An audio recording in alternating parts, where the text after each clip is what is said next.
ఫలితాలను ప్రకటించి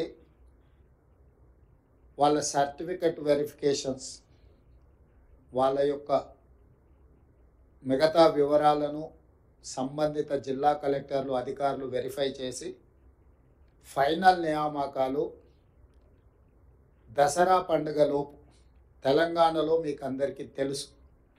దసరాకున్న ప్రాధాన్యత, దసరా పండుగ అనేది మనకు సంతోషాన్ని తీసుకువచ్చే పండుగ. ప్రతి కుటుంబము ఎంత పేదవాడైనా దసరా పండుగను చాలా సంతోషంగా జరుపుకోవడం తెలంగాణ సాంప్రదాయం.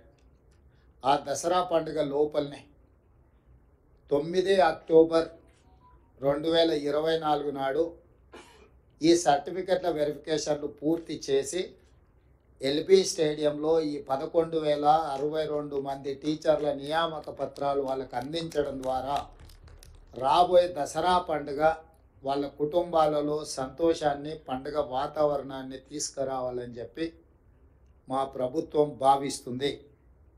ప్రధానంగా 10 సంవత్సరాలలో గత ప్రభుత్వం ఒకే ఒక టీచర్ నోటిఫికేషన్ ఇచ్చి అందులో వాళ్ళు చేపట్టిన నియామకాలు 7,857 టీచర్ల నియామకం. శ్రీ కల్వకుంట్ల చంద్రశేఖరరావు గారు మాజీ ముఖ్యమంత్రి గారు 10 సంవత్సరాలు ముఖ్యమంత్రిగా బాధ్యతలు చేపట్టి నిర్వహించి వారిచ్చిన DSC notification Telangana public service commission ద్వారా ఒకే ఒక్కసారి అందులో వారు నియమించింది 7,857 మంది టీచర్లను మాత్రమే. అంటే ఏ కోశాన కూడా విద్యాశాఖను ప్రక్షాళన చేసి పేదలకు, అత్యంత నిరుపేదలకు విద్యను అందుబాటులోకి తీసుకొచ్చి తండాలలో, గూడాలలో, మారుమూల ప్రాంతాలలో, గ్రామీణ ప్రాంతంలో ఉన్న తెలంగాణ పేదలకు విద్యను అందుబాటులోకి తీసుకురావాలన్న ఆలోచన గత ప్రభుత్వానికి లేకపోవడం వల్ల తీవ్రంగా పేదలు నష్టపోయినరు. అందుకే మా ప్రభుత్వం అధికారంలోకి వచ్చిన ఎంబడే ఫిబ్రవరిలో నోటిఫికేషన్ ఇచ్చి, గతంలో తక్కువ నోటిఫికేషన్ ఇస్తే కూడా వాటన్నిటిని పెంచి పెద్ద ఎత్తున ఉద్యోగ నియామకాలను చేపట్టాలి. ముఖ్యంగా విద్యాశాఖలో చేపట్టడం ద్వారా విద్య మీద రాష్ట్ర ప్రభుత్వం పెడుతున్న పెట్టుబడి ఖర్చు కాదు, ఇది ఒక పెట్టుబడి, భవిష్యత్తు నిర్మాణానికి ప్రయోజనకారిగా మారుతుంది. తెలంగాణ రాష్ట్ర పునర్నిర్మాణంలో తెలంగాణ ప్రజల్ని భాగస్వాములు చేయాలన్న ఆలోచనతోటి ఈ నోటిఫికేషన్ ఇచ్చి అతి తక్కువ సమయంలో పరీక్షల నిర్వహణ నుంచి పరీక్షల ఫలితాలు ఇవ్వడానికి 55 రోజులు మాత్రమే తీసుకున్నాము. ఈ 55 రోజుల తర్వాత నియామకాలకు ఇంకొక 10 రోజులు తీసుకుంటున్నాము. మొత్తంగా 10 నెలల లోపలనే మా ప్రభుత్వం వచ్చిన తర్వాత 65 రోజుల్లో 11,062 టీచర్ల నియామకాలను చేపట్టడానికి మా ప్రభుత్వము పూర్తిగా కృషి చేసింది. ఇది తెలంగాణ నిరుపేదల పట్ల మాకున్న చిత్తశుద్ధి. కాబట్టి ఈరోజు ఈ పరీక్షల నిర్వహణ, ఈ పరీక్షల ఫలితాల వల్ల గ్రామీణ ప్రాంతాలలో విద్యకు దూరం అవుతున్న